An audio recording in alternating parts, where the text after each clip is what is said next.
A veces no es el final de una relación lo que más duele, sino todo lo que se desordena dentro de nosotros cuando eso ocurre, porque no es solo la ausencia de la persona, sino la confusión de no saber quiénes somos sin esa presencia diaria. Nos descubrimos buscando rastros de esa historia en los lugares más comunes, en la taza que usamos cada mañana, en el sonido del teléfono que ya no suena como antes, en las palabras que no llegaron, y aunque sabemos que la vida sigue, hay algo dentro que no logra moverse con la misma fluidez, como si una parte se hubiera quedado detenida, repitiendo escenas, repasando decisiones, preguntando por qué. Es entonces cuando surge una de las preguntas más difíciles: ¿cómo soltar a alguien sin rompernos por dentro? Y no me refiero a olvidar, porque no se trata de borrar lo vivido, sino de encontrar un modo más amable de seguir adelante, un modo que no nos anule, que no nos convierta en versiones endurecidas de nosotros mismos.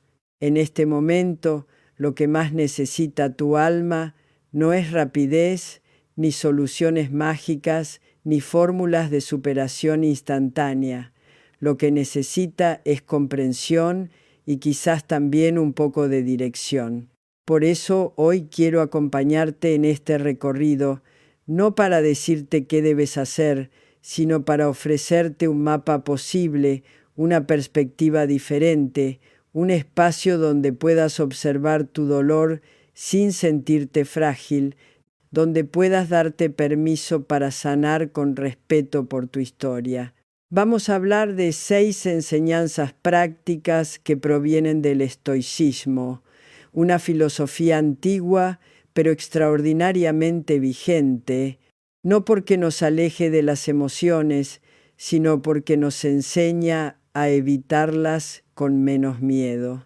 Nos recuerda que hay cosas que no dependen de nosotros, pero también que siempre hay algo que sí podemos elegir, y tal vez esa sea la primera llave para empezar a liberarte. Cuando algo termina, una parte de nosotros quiere entenderlo todo de inmediato.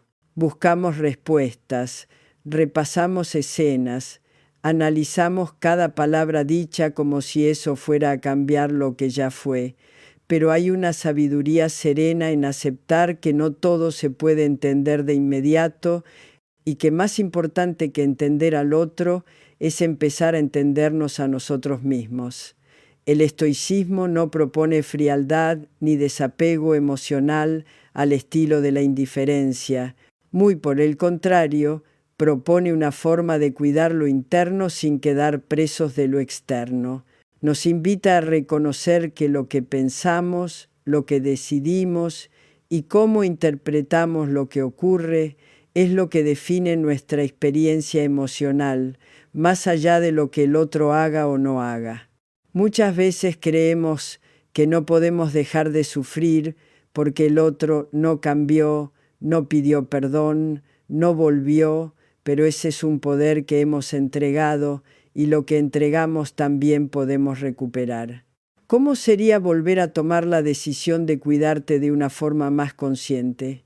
¿Qué cambiaría si empezaras a prestar atención a lo que sí depende de ti, en vez de desgastarte con lo que escapa de tu control? Esa es una elección que nadie puede hacer por ti, y aunque al principio parezca pequeña, es profundamente transformadora, porque lo que pensamos se convierte en lo que sentimos, y lo que sentimos guía lo que hacemos. Por eso, si logras cambiar la calidad de tus pensamientos, poco a poco empezarás a cambiar también la calidad de tu vínculo contigo mismo. No es fácil, nadie dijo que lo fuera, pero es posible, y ese ya es un inicio poderoso. Lo que muchas veces más nos ata no es la relación en sí, sino la forma en que nos acostumbramos a sostenerla dentro de nuestra mente. Es como tener en las manos una cuerda que ya no conecta con nadie, pero seguir apretándola hasta lastimarnos los dedos. El apego funciona de esa manera. Nos da la sensación de seguridad mientras todo permanece igual, pero se convierte en una prisión invisible cuando la vida cambia y nosotros insistimos en que siga siendo como antes. El problema es que confundimos soltar con olvidar. Creemos que si abrimos las manos y dejamos ir, entonces todo lo vivido se desvanecerá como si jamás hubiera existido. Y ese miedo es profundo, porque en el fondo lo que tememos no es perder a la persona, sino perder la certeza de que lo que sentimos alguna vez fue real. Nos aferramos porque creemos que si seguimos sosteniendo, mantenemos viva la historia y sin embargo, lo único que mantenemos vivo es el dolor. El desapego estoico propone otra mirada. No te pide que niegues lo que viviste, ni que actúes como si nada hubiera pasado. Lo que propone es recordar que nada nos pertenece de manera absoluta. Todo lo que llega a nuestra vida lo hace como un préstamo. Las personas, las situaciones, incluso los momentos más felices, y del mismo modo que los recibimos, tarde o temprano la vida nos pedirá que los devolvamos. No porque no hayan tenido valor, sino porque su ciclo cumplió un tiempo. Epicteto decía: no digas de nada lo he perdido, sino lo he devuelto. Y esa frase, aunque pueda sonar dura al comienzo, encierra una ternura profunda. Nos recuerda que nada de lo que fue importante desaparece por completo. Lo que fue parte de tu camino no se borra cuando lo sueltas, simplemente cambia de lugar dentro de ti. Pasa de ser una carga que arrastras a convertirse en una memoria que te acompaña, un recuerdo que ilumina en lugar de encadenar. Imagina por un momento que aquello que sostienes con tanta fuerza en tu interior no se pierde si lo sueltas, sino que se transforma. Como una semilla que no puede quedarse eternamente en tu mano porque necesita tierra para convertirse en árbol. Tu memoria, tus aprendizajes, tu amor vivido no se destruyen cuando los dejas ir. Se reubican, encuentran un espacio más amable, menos doloroso, donde ya no desgastan tu presente, sino que enriquecen tu historia. La pregunta es, ¿qué pasaría si dejaras de llamarlo pérdida y comenzaras a verlo como algo que devuelves con gratitud? Ese simple cambio de perspectiva abre un espacio inesperado, el de la libertad emocional. Y la libertad emocional no significa indiferencia, significa respirar sin miedo, mirar hacia adelante, sin arrastrar cadenas invisibles, elegir nuevos caminos, sin sentir que estás traicionando tu pasado. Porque tu pasado no necesita ser negado, tampoco necesita ser idolatrado, solo necesita ser honrado de otra manera. Y honrar también significa soltar. Soltar no es un acto de frialdad, es un acto de respeto profundo. Respeto hacia lo que fue, hacia lo que te transformó y también hacia lo que estás llamado a vivir a partir de ahora. El dolor cuando llega tiene esa capacidad de invadirlo todo. No solo lastima, también distorsiona. Es como un vidrio roto a través del cual intentamos mirar la vida. Lo que vemos ya no es claro, está fragmentado y todo parece teñido de tristeza, y es natural que sea así. El dolor no es un error, ni una falla de carácter, ni algo que tengamos que esconder. Es una respuesta humana ante lo que percibimos como pérdida. Sin embargo, lo que hacemos con ese dolor es lo que marca la diferencia. El estoicismo no nos pide que finjamos que no duele, ni que reprimamos lo que sentimos, como si la fortaleza consistiera en endurecerse. Lo que propone es un cambio de mirada. El dolor no como un enemigo, sino como un maestro. Marco Aurelio nos dejó una frase luminosa en medio de sus meditaciones. El obstáculo en el camino se convierte en el camino, y aunque en los días oscuros pueda parecer imposible, esta idea contiene un potencial transformador. Aquello que hoy parece frenar tu vida puede ser precisamente lo que te ayude a construir la versión más auténtica y fuerte de ti mismo. Cuando atravesamos un sufrimiento profundo, tenemos dos opciones: quedarnos atrapados en la herida, repitiendo una y otra vez lo que nos pasó, o atrevernos a preguntarnos qué podemos aprender de ello. Y esa pregunta, aunque sencilla, cambia el rumbo, porque al preguntarnos dejamos de ser víctimas pasivas y comenzamos a recuperar un poco de poder sobre nuestra historia. Imagina por un momento que tu dolor es un cuaderno en blanco.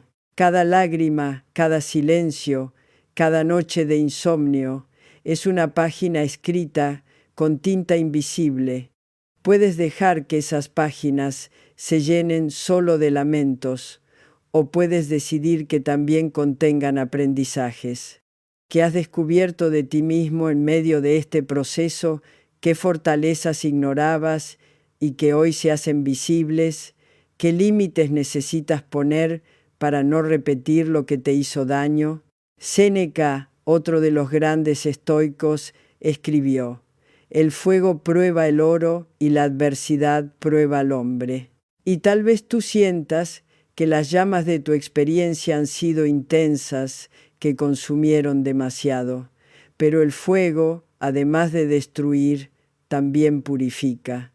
Y si logras mirarte con compasión, podrás reconocer que en medio de la prueba también ha nacido algo valioso: paciencia, resiliencia, una comprensión más profunda de lo que significa amar sin perderte a ti mismo.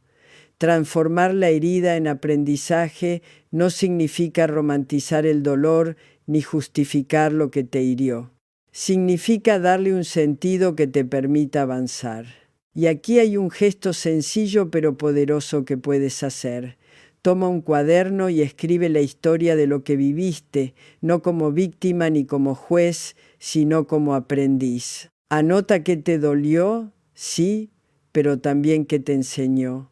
Escribe qué límites quieres trazar de ahora en adelante, qué valores quieres priorizar, qué señales no volverás a ignorar. El dolor, mirado con esta perspectiva, deja de ser un punto final. Se convierte en una coma, en una pausa que da paso a un nuevo párrafo en tu vida. Y aunque al principio parezca que la herida te define, con el tiempo descubrirás que lo que realmente te define es lo que hiciste con esa herida. Hay una idea equivocada que a veces cargamos. Creer que tener fuerza emocional significa no sentir, no llorar, no mostrar vulnerabilidad, como si la fortaleza fuese un muro frío que nos separa de lo que duele. Pero eso no es fuerza, es defensa. Y las defensas, aunque nos protegen por un tiempo, terminan también aislándonos de lo que necesitamos para vivir plenamente. La verdadera fortaleza emocional no se construye a partir de la negación, sino de la integración, reconocer lo que sentimos, darle un lugar y aún así elegir cómo queremos responder. El estoicismo nos recuerda algo esencial. No tenemos control sobre los eventos externos, pero sí sobre la manera en que los interpretamos y actuamos frente a ellos. Marco Aurelio decía: ¿quién es poder sobre tu mente? No sobre los acontecimientos externos. Y esa frase, más que un consuelo, es un recordatorio de responsabilidad, porque significa que lo que te sucede puede ser doloroso, injusto, inesperado, pero tu reacción sigue siendo tuya. Y en esa elección se encuentra tu libertad. Construir fuerza emocional es un trabajo lento, como levantar una casa ladrillo a ladrillo. No se logra en un día, ni siquiera en unas semanas. Requiere constancia práctica y sobre todo paciencia contigo mismo. Cada vez que eliges responder con calma en lugar de impulsividad, estás colocando un ladrillo. Cada vez que dices no a lo que te lastima, aunque te tiemblen las manos, estás colocando otro. Cada vez que eliges cuidarte en lugar de mendigar atención, fortaleces los cimientos de esa casa interior. Pregúntate, ¿qué límites necesito poner para no desgastarme más de lo necesario? Tal vez sea limitar el contacto con personas que me hieren, tal vez sea reducir mi exposición a redes sociales que me hacen comparar mi vida con la de otros.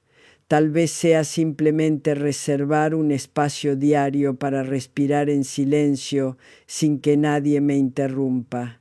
Los límites no son muros de aislamiento, son puertas que aprendemos a abrir y cerrar con sabiduría para proteger lo más valioso, nuestra energía vital. También hay un aspecto de la fuerza emocional que muchas veces olvidamos: el autocuidado. No el autocuidado superficial de rutinas impuestas, sino el profundo, el que se traduce en pequeños actos diarios que nutren tu mente y tu cuerpo. Salir a caminar cuando sientes que el aire te falta, escuchar música que te conecta con la calma, escribir para liberar lo que no puedes decir en voz alta, regalarte el derecho a descansar sin sentir culpa. Estos gestos son como vitaminas para tu resiliencia. No la construyen de inmediato, pero la sostienen en el tiempo. La fuerza emocional también se alimenta de reducir la dependencia de las validaciones externas. Durante mucho tiempo, tal vez esperaste que el otro confirmara tu valor, que sus palabras o gestos fueran la medida de tu dignidad. Pero llega un momento en que comprender que tu valor no necesita aprobación es un acto de madurez que libera. Escucha tu propio diálogo interno. ¿Te hablas con respeto o con dureza? ¿Te acompañas con paciencia o te castigas con reproches? La fuerza que buscas comienza también en la forma en que eliges tratarte cada día. No se trata de convertirte en alguien insensible, sino en alguien que aún sintiendo intensamente sabe volver a su centro. La verdadera fortaleza no es la ausencia de lágrimas, es la capacidad de llorar y aún así seguir adelante.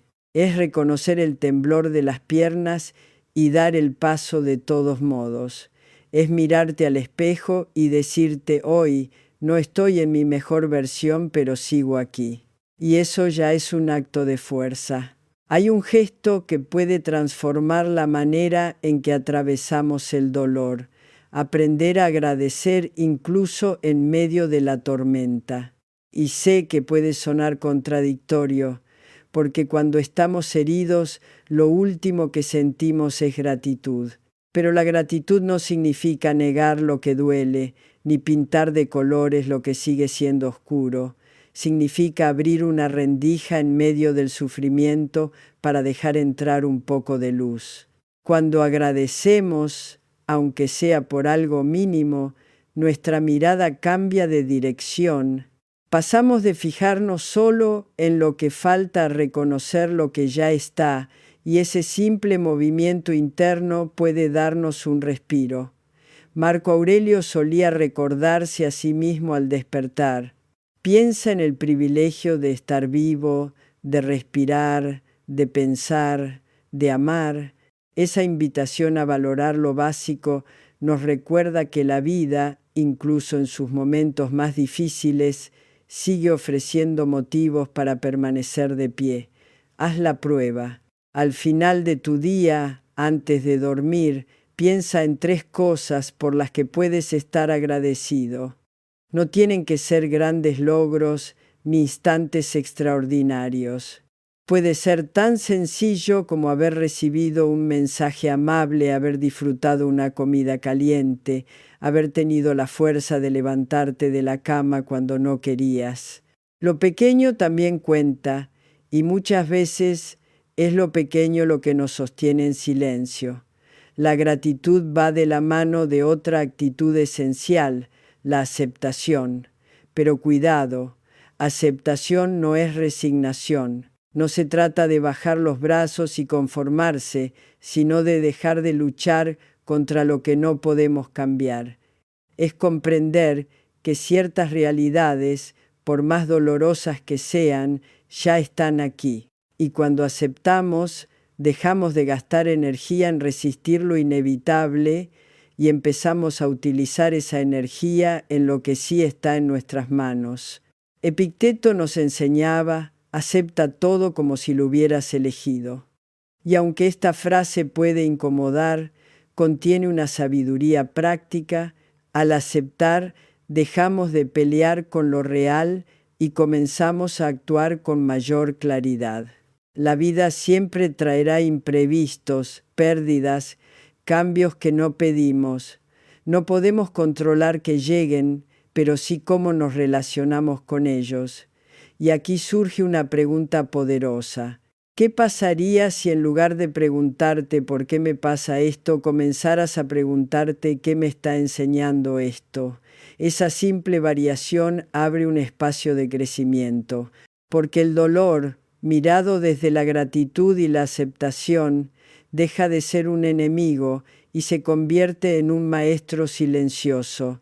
También hay un gesto simple que puede acompañarte en esta práctica. Cada mañana al despertar, piensa en 3 motivos por los que vale la pena empezar el día. Puede ser la presencia de alguien que te quiere, la posibilidad de aprender algo nuevo, la simple oportunidad de existir un día más. Y cada vez que la vida te ponga frente a un imprevisto, respira profundo y recuerda: no elegí que esto sucediera, pero puedo elegir cómo responder. Esa es la esencia de la aceptación madura. La gratitud y la aceptación no borran el dolor, pero lo suavizan. No hacen que te olvides, pero te ayudan a recordar desde un lugar más sereno. Y poco a poco, ese cambio de perspectiva abre espacio a algo más grande, la verdadera libertad interior. Porque cuando agradeces lo que tienes y aceptas lo que no puedes controlar, ya nada externo tiene el poder de gobernar completamente tu paz. Cuando atravesamos un final, solemos concentrarnos tanto en lo que ya no tenemos que olvidamos mirar lo que sí está frente a nosotros. Es como caminar con una linterna que solo apunta hacia atrás. Vemos con claridad lo que quedó atrás, pero avanzamos a oscuras hacia el futuro. Y en esa oscuridad crecen los miedos, las dudas, la sensación de que nada tendrá sentido otra vez. Pero hay un cambio sutil y poderoso que podemos elegir: redirigir la luz hacia lo que tenemos delante. El estoicismo insiste en algo que puede parecer obvio y sin embargo olvidamos con facilidad. Nuestra vida está hecha de prioridades y lo que cultivamos es lo que crece. El problema es que muchas veces dedicamos más energía a pensamientos inútiles, a preocupaciones estériles, a repetir mentalmente escenas que ya no podemos cambiar, que a lo que de verdad importa. Y así se nos escapa lo esencial: la salud, las relaciones genuinas, el aprendizaje, los pequeños momentos de calma. Pregúntate con honestidad: ¿dónde estás gastando la mayor parte de tu energía? ¿En imaginar conversaciones que no ocurrirán? ¿En revisar mensajes que nunca llegarán? ¿En alimentar una nostalgia que solo agranda la herida? ¿O en cuidar de ti, en nutrir tu cuerpo, en fortalecer tu mente, en estar presente para quienes sí te acompañan? Muchas veces no es que la vida nos quite oportunidades, es que las dejamos pasar porque estamos demasiado ocupados sosteniendo pensamientos que no nos llevan a ningún lugar. Un ejercicio sencillo pero transformador es hacer una lista de tus verdaderas prioridades. No las que otros esperan de ti, no las que la sociedad dicta, sino las tuyas. Tal vez tu prioridad sea recuperar tu bienestar físico, volver a leer, reconectar con tu familia, encontrar espacios de silencio o desarrollar un proyecto que siempre quedó pendiente. Escríbelas y míralas de frente y luego pregúntate, ¿cuánto tiempo real les estoy dedicando? La incoherencia entre lo que decimos que es importante y lo que realmente hacemos con nuestro tiempo es una de las mayores fuentes de insatisfacción, pero la buena noticia es que se puede corregir. A veces basta con una acción pequeña, inmediata, que esté alineada con esa prioridad. Puede ser preparar una comida saludable, salir a caminar 15 minutos, llamar a alguien con quien hace tiempo no hablas, escribir una página de ese libro que sueñas con empezar. Lo importante no es la magnitud del gesto, sino la dirección que marca. Marco Aurelio decía que la felicidad depende de la calidad de nuestros pensamientos, y yo añadiría que también depende de la coherencia entre lo que pensamos que es esencial y lo que realmente hacemos con ello. Cada minuto invertido en distracciones innecesarias es un minuto que se pierde para lo que te sostiene de verdad, y cada minuto que eliges dedicar a lo que importa es una semilla plantada para tu bienestar futuro. Aprender a decir no con serenidad, establecer rutinas que te devuelvan orden, proteger tu tiempo de lo que lo desgasta son actos de madurez afectada, porque madurar también significa aprender a elegir a qué darle tu atención, y tu atención, no lo olvides, es tu recurso más valioso. Allí donde la pongas crecerá tu vida. Hay momentos en que el dolor parece ocuparlo todo, como si no hubiera espacio para nada más, como si cada pensamiento estuviera teñido por la misma tristeza, y sin embargo con el tiempo descubrimos que la vida no se reduce a esa herida, que aún en medio del sufrimiento hay partes de nosotros que siguen vivas, que siguen buscando sentido, que siguen queriendo crecer. La clave está en no quedarnos atrapados en la narrativa del dolor, sino en atrevernos a reinterpretarlo. El dolor puede convertirse en un espejo incómodo que refleja lo que tal vez no queríamos ver.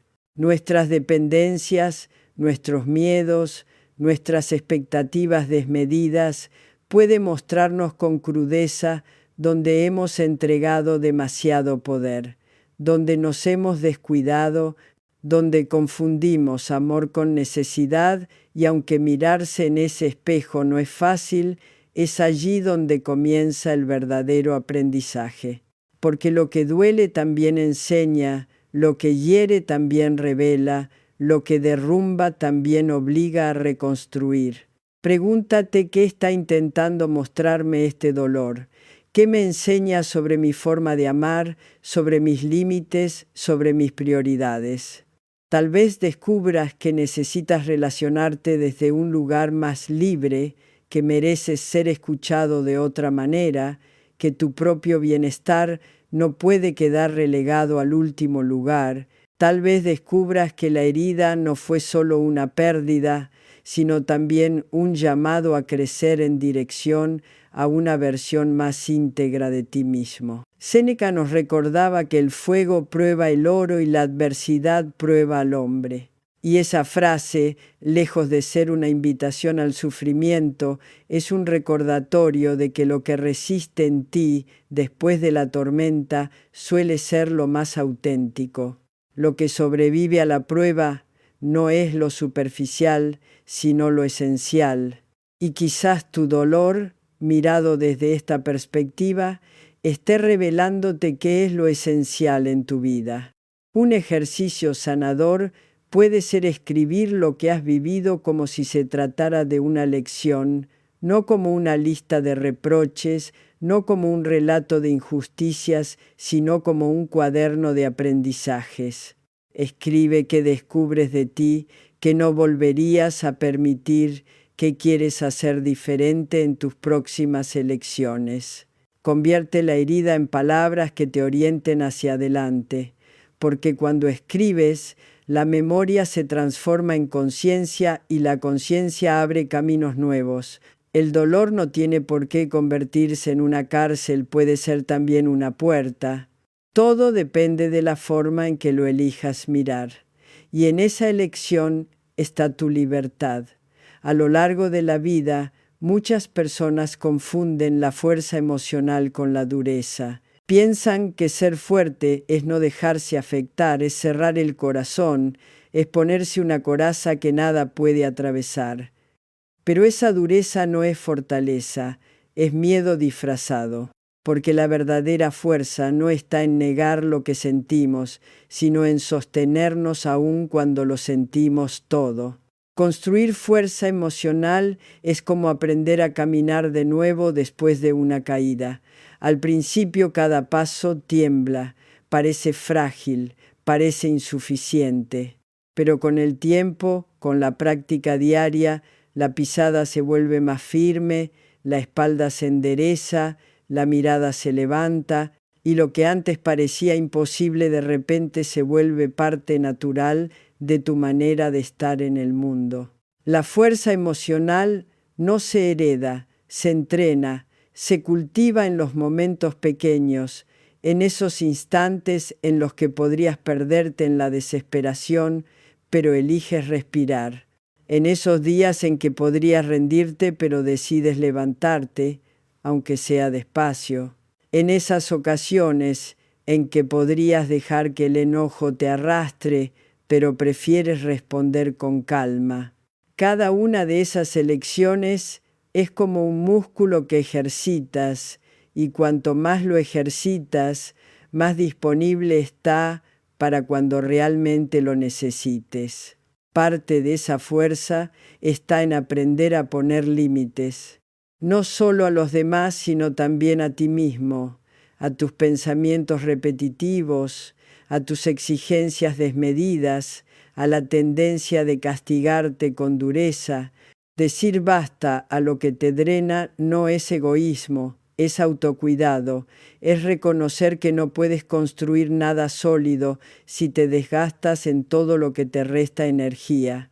Otra parte de la fortaleza se encuentra en el autocuidado consciente. No hablo de fórmulas externas ni de recetas de moda, sino de gestos íntimos que te recuerdan que eres valioso. Preparar una comida con calma, caminar sintiendo cada paso, permitirte un descanso sin culpa, dedicarte unos minutos de silencio para escuchar lo que llevas dentro. Estos gestos sencillos son como ladrillos que refuerzan tu base interior, y también está la confianza en uno mismo. Porque mientras sigas buscando validación en los ojos de los demás, tu fortaleza será frágil siempre a merced de lo externo. Pero cuando empiezas a confiar en tu criterio, en tu intuición, en tu capacidad de sostenerte aún en los días grises, entonces tu fuerza se vuelve estable. Ya no depende de quién te apruebe, sino de la relación que cultivas contigo mismo.